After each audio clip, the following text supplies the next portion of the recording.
Lula responde a vários processos na justiça. O ex-presidente pode voltar a ser preso se for condenado em instâncias superiores, o chamado trânsito em julgado. Lula responde a 10 processos. O mais adiantado é o caso do Triplex do Guarujá, em que foi condenado em segunda instância a 8 anos e 10 meses de prisão, mas já cumpriu 1/6 da pena. Ainda cabe recurso da defesa em instâncias superiores, até o chamado trânsito em julgado. O tempo de análise deste processo é que pode variar. Um recurso desse tipo pode levar de 2 a 8 anos para ser julgado. É necessário um julgamento do Superior Tribunal de Justiça e depois o julgamento do Supremo Tribunal Federal. A coisa ainda vai longe.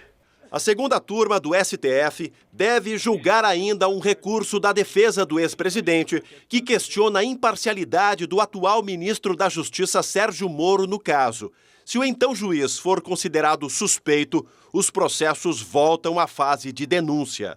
No próximo dia 27 de novembro, o Tribunal Regional Federal da 4ª Região julga o processo do sítio de Atibaia, no qual o ex-presidente foi condenado em primeira instância a 12 anos e 11 meses de prisão por corrupção ativa, passiva e lavagem de dinheiro na Operação Lava Jato.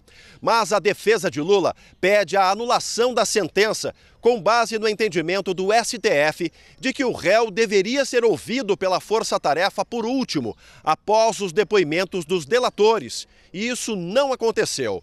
Outro processo importante se refere ao chamado quadrilhão do PT, onde o Ministério Público Federal pediu a absolvição dos ex-presidentes Lula e Dilma Rousseff, dos ex-ministros do PT, Antônio Palocci e Guido Mantega, além do tesoureiro do partido, João Vacari Neto. O caso é analisado pela Justiça Federal de Brasília.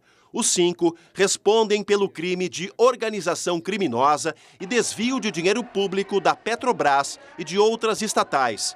Enquanto isso, a direção petista pensa em promover caravanas pelo país. Mas mesmo em liberdade, Lula não pode ser candidato, porque segue enquadrado na lei da ficha limpa. Em tese, a cada condenação que fosse confirmada por um tribunal, seriam mais 8 anos de inelegibilidade. Lula livre, mas inelegível.